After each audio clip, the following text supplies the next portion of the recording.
നമുക്ക് എക്സാമോട് അടുക്കുമ്പോഴേക്കും 1 മണിക്കൂറോ 2 മണിക്കൂറൊക്കെ പ്രോപ്പറായിട്ട് ഇരുന്ന് കോൺസെൻട്രേഷനോടുകൂടി പഠിക്കാൻ നമുക്ക് സാധിക്കണമെങ്കിൽ ഇത് നിങ്ങൾ ഇപ്പോൾ സ്റ്റാർട്ട് ചെയ്യണം മക്കളെ. നിങ്ങൾ നാളെ വെറും 5 മിനിറ്റ് പഠിച്ചോളൂ മക്കളെ. നമ്മൾ പഠിക്കുന്ന സമയം പ്രോപ്പറായിട്ട് കോൺസെൻട്രേഷനോടുകൂടി പഠിക്കാൻ നമുക്ക് പറ്റണം.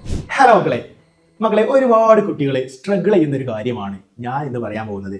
കോൺസെൻട്രേഷനോടുകൂടി 1 മണിക്കൂറോ 2 മണിക്കൂറോ പ്രോപ്പറായിട്ട് ഇരുന്ന് പഠിക്കുക. 1 മണിക്കൂർ ബുക്കിന്റെ മുന്നിൽ പ്രോപ്പറായിട്ട് വെറുതെ ബുക്കിന്റെ മുന്നിൽ ഇരുന്നാണ്ട് എന്ത് ചെയ്യാനല്ല, പ്രോപ്പറായിട്ട് ആ 1 മണിക്കൂർ സ്പെൻഡ് ചെയ്യുന്നത് പഠനത്തിലായിരിക്കണം. മക്കളെ പെട്ടെന്ന് അങ്ങോട്ട് ഒരു ദിവസം വന്നിട്ട് ഞാൻ ഇന്ന് 1 മണിക്കൂർ പഠിക്കും, നാളെ ഞാൻ 2 മണിക്കൂർ ഫുള്ളായിട്ട് പഠിക്കും എന്ന് ആഗ്രഹിക്കുന്ന കുട്ടികളൊന്നും പ്രോപ്പറായിട്ട് 2 മണിക്കൂറും ഇരുന്ന് പഠിച്ചിട്ടില്ല എന്നുള്ളതാണ് സത്യം. 10ാം ക്ലാസ്സിലും 9ാം ക്ലാസ്സിലൊക്കെ പഠിക്കുന്ന കുട്ടികളാണ് കൂടുതൽ ബുദ്ധിമുട്ട്. കാരണം 8ാം ക്ലാസ് വരെ കളിച്ച് നടന്ന് അല്ലെങ്കിൽ പഠനത്തിൽ നിന്ന് കൂടുതൽ വായനയിൽ കോൺസെൻട്രേറ്റ് ചെയ്യാതെ വരുന്ന കുട്ടികളുണ്ടായിരിക്കും ഭൂരിഭാഗവും. എന്നിട്ട് 10ാം ക്ലാസ്സിൽ എനിക്ക് നല്ല റിസൾട്ട് വാങ്ങണമെന്ന ആഗ്രഹമൊക്കെ എല്ലാവർക്കും ഉണ്ടാവും. ഒരുപാട് മോട്ടിവേഷൻ ഒക്കെ കിട്ടി, SSLC ആണ്, 10ാം ക്ലാസ് ആണ്, എനിക്ക് പഠിക്കണം. ഒരുപാട് കുട്ടികൾ സാറോടൊന്ന് പറയാറുണ്ട്, സാറേ 10ാം ക്ലാസ്സിൽ എനിക്ക് നല്ല മാർക്ക് വേണം, എനിക്ക് പഠിക്കാൻ കഴിയുന്നില്ല, അപ്പോൾ ഒരു ഫോൺ വരികയാണ്, ഫോണിൽ ഓരോന്ന് ചെയ്യാണ്, അങ്ങനെയാണ് ഞാൻ ഇന്നലെ 1 മണിക്കൂർ പഠിക്കാൻ വേണ്ടി ഇരുന്നു സാറേ, പക്ഷെ അത് എനിക്ക് ഫുള്ളായിട്ട് തീർക്കാൻ കഴിയുന്നില്ല, അപ്പോൾ അതിന് സമയം പോയി. Time is very important. Time അങ്ങനെ പോകും. നമ്മൾ 1 മണിക്കൂർ ഈ ടോപ്പിക്ക് പഠിക്കണം, ഈ 1 മണിക്കൂറിന് തീരുന്ന ടോപ്പിക് ആണെങ്കിലും അത് 1 മണിക്കൂറിൽ തീർക്കാൻ പലർക്കും കഴിയാറില്ല. അതിന്റെ കാരണം ഈ 1 മണിക്കൂർ മുഴുവനായിട്ട് നമ്മൾ 60 മിനിറ്റും ഈ ഒരു പഠനത്തിൽ സ്പെൻഡ് ചെയ്യില്ല.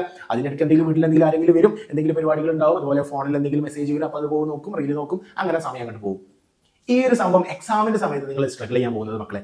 എക്സാമിന്റെ തലേ ദിവസം ഇരുന്നിട്ട് ഏതെങ്കിലും ടോപ്പിക്ക് പഠിച്ച് തീർക്കാണ്ടെങ്കിൽ ടൈം കിട്ടൂല, നമുക്ക് അത് പഠിക്കാൻ കഴിയില്ല, കോൺസെൻട്രേഷൻ കിട്ടൂല. 2 മണിക്കൂർ ഇരുന്ന് പഠിക്കാന്നാൽ 2 മണിക്കൂർ പ്രോപ്പറായിട്ട് ഇരിക്കാൻ കഴിയില്ല. അതാകെ ബുദ്ധിമുട്ടായിരിക്കും. കാരണം ഇല്ലാത്തൊരു ശീലം പെട്ടെന്ന് ഉണ്ടാക്കുമ്പോഴാണ് ഈ ബുദ്ധിമുട്ട് വരുന്നത്. പ്രോപ്പറായിട്ട് കോൺസെൻട്രേഷനോട് കൂടി വായന ഒരു ശീലമാക്കാൻ നമ്മൾ ചെറിയ സ്റ്റെപ്പുകളായിട്ട് ഇങ്ങനെ മുന്നോട്ട് കൊണ്ടുപോകാം. കാരണം ഇപ്പോഴാണ് ഇത് സ്റ്റാർട്ട് ചെയ്യേണ്ടത്. 9ാം ക്ലാസ് 10ാം ക്ലാസ് ഒക്കെ നമ്മൾ സ്റ്റാർട്ട് ചെയ്യുന്ന കുട്ടികളാണ് നിങ്ങൾ, അല്ലെ? ഈ ഒരു സ്റ്റാർട്ടിങ്ങിൽ നിങ്ങൾ പിടിച്ചിട്ടില്ലെങ്കിൽ അത് അവസാനത്തേക്ക് പണി തരും. നമ്മൾ ഈ ഒരു കൊല്ലം അവസാനമാണ്, അടുത്ത വർഷം മാർച്ചിലാണ് എക്സാമുകളൊക്കെ എഴുതാൻ പോകുന്നത്, അല്ലെ? SSLC കുട്ടികളായാലും 9ാം ക്ലാസ് കുട്ടികളായാലും ഒക്കെ ഈ എക്സാം എഴുതാൻ പോകുന്നത്. അപ്പൊ അപ്പോഴേക്കും നമ്മൾ പ്രോപ്പറായിട്ട് നമ്മൾ വായനാശീലം നമ്മൾ സ്റ്റഡി ആക്കി നമ്മൾ പഠിക്കുന്ന സമയം പ്രോപ്പറായിട്ട് കോൺസെൻട്രേഷനോട് കൂടി പഠിക്കാൻ നമുക്ക് പറ്റണം. അതിനുള്ള ടിപ്പാണ് മക്കളെ. നിങ്ങൾ നാളെ വെറും 5 മിനിറ്റ് പഠിച്ചോളൂ മക്കളെ.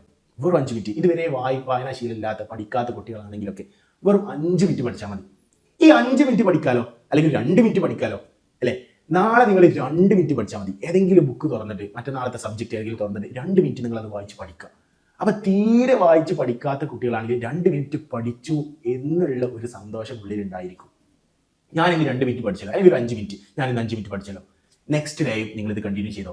വെറും 5 മിനിറ്റ് പഠിച്ചാൽ മതി മക്കളെ. 5 മിനിറ്റ് പഠിച്ചോ. അപ്പോൾ ഈ ഒരു 5 മിനിറ്റ് പഠിക്കുന്നത്, 5 മിനിറ്റ് പഠിക്കാൻ എല്ലാവർക്കും പറ്റും. 5 മിനിറ്റ് കോൺസെൻട്രേഷനോട് കൂടി പഠിക്കുന്ന കാര്യം പറഞ്ഞോ. നമ്മൾ 1 മണിക്കൂർ 2 മണിക്കൂർ ബുക്കിന് മുന്നിൽ സ്പെൻഡ് ചെയ്തിട്ടില്ല, കോൺസെൻട്രേഷനോട് കൂടി അതിൽ സ്പെൻഡ് ചെയ്ത് പഠിക്കാൻ പറ്റണം. അപ്പോൾ 5 മിനിറ്റ് കൃത്യമായി പഠിക്കാം. പിറ്റേ ദിവസവും അതെന്ത് ചെയ്യാം, ഒന്നെങ്കിൽ 6 മിനിറ്റ് ആക്കാം, അല്ലെങ്കിൽ 5 മിനിറ്റ് തന്നെ പഠിച്ചോളൂ. ഒരു വീക്ക് നിങ്ങൾ 5 മിനിറ്റ് തന്നെ പഠിച്ചോളൂ. ഇപ്പൊ നമുക്ക് സമയമുണ്ട്, അതുകൊണ്ടാണ് സാർ പറഞ്ഞത്. കൃത്യമായി റെഡിയാണോ? യെസ്. നെക്സ്റ്റ് ഡേ നിങ്ങൾ അതിൽ 6 മിനിറ്റ് ആക്കുക, 7 മിനിറ്റ് ആക്കുക, ഇങ്ങനെ സമയം കൂട്ടി 10 മിനിറ്റ് ആക്കുക. ഓക്കെ, നാളെ 7 മണി മുതൽ 7:10 വരെ കൃത്യമായി ബുക്കിന്റെ മുന്നിൽ നിന്ന് ഒരു കണ്ടന്റ് ഫുൾ പഠിച്ചു തീർക്കും എന്നാണ് നമ്മൾ എന്ത് ചെയ്യേണ്ടത്, ഒരു പ്ലാൻ ഇടേണ്ടത്. അപ്പോൾ മക്കളെ നെക്സ്റ്റ് ഡേ നിങ്ങൾക്ക് അത് 15 മിനിറ്റ് ആയി കൂടെ? യെസ്. അപ്പൊ ഈ 15 മിനിറ്റ് വായിക്കുന്നത് 1 വീക്കോ 2 വീക്കോ നിങ്ങൾ ശീലമാക്കി നോക്കൂ. 7 മണി മുതൽ 7:15 വരെ ഞാൻ നാളേക്ക് എഴുതാനുള്ളതൊന്നും എഴുതൂല. ആ ഒരു സമയത്ത് ഞാൻ കൃത്യമായി പഠിക്കുക ചെയ്യും. ഈ കണ്ടന്റ് പഠിക്കുക, കൃത്യമായി മനസ്സിലാക്കുക. നമ്മൾ ബുക്ക് തുറന്ന് നാളുകൾ ഹോംവർക്ക് ചെയ്യുന്നതോ, അല്ലെങ്കിൽ നമുക്ക് പ്രീവിയസ് ഇയർ നമ്മൾ പോകാത്ത അന്നത്തെ ഏതെങ്കിലും പ്രീവിയസ് നോട്ട്സ് എഴുതിയെടുക്കുന്നതോ അല്ല ഞാൻ പറഞ്ഞത്. 15 മിനിറ്റ് പ്രോപ്പറായിട്ട് കോൺസെൻട്രേഷനോടുകൂടി നമ്മൾ പഠിക്കാനിരിക്കണം. നമ്മൾ ക്ലാസ് മാത്രം കേട്ടതുകൊണ്ട് കാര്യമില്ല, നമ്മൾ കൃത്യമായി പഠിക്കണം മക്കളെ. വായിച്ച് പഠിക്കുന്ന വേണം.